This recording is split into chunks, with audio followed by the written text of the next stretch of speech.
नमस्कार, चिकनवाले चॅनलमध्ये सर्वांचं स्वागत आहे। आज आपण या व्हिडिओमध्ये गावरान कोंबडी कशी ओळखायची आणि गावरान कोंबडी आणि RIR कोंबडीमधील फरक आपण जाणून घेणार आहोत। तर चला सुरुवात करूया। ही खुडूक कोंबडी आहे गावरान।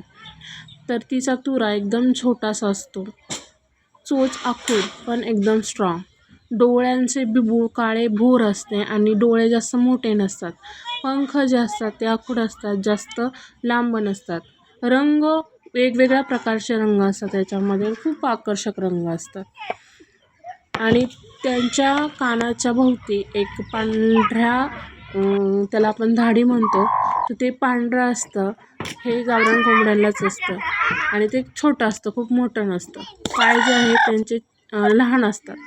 आता ही RIR म्हणजे कोंबडी आहे, तिचा तुरा किती खाली पडलेला आहे, खालची धाडी किती मोठी आहे, तिला तो पांढरा टिपका नाही, डोळे खूप मोठे मोठे, पाय खूप मोठे आहेत, जाड आहेत आणि हिचे वजन पण आहे खूप जास्त असते। गावरान कोंबड्यांचे वजन कमी असते। ही साधारणतः 1-2-2.5 किलोची कोंबडी आहे। चालायला खूप दमाने चालते, पण गावरान कोंबडी खूप चप्पळ असते, खूप जोरात पळते।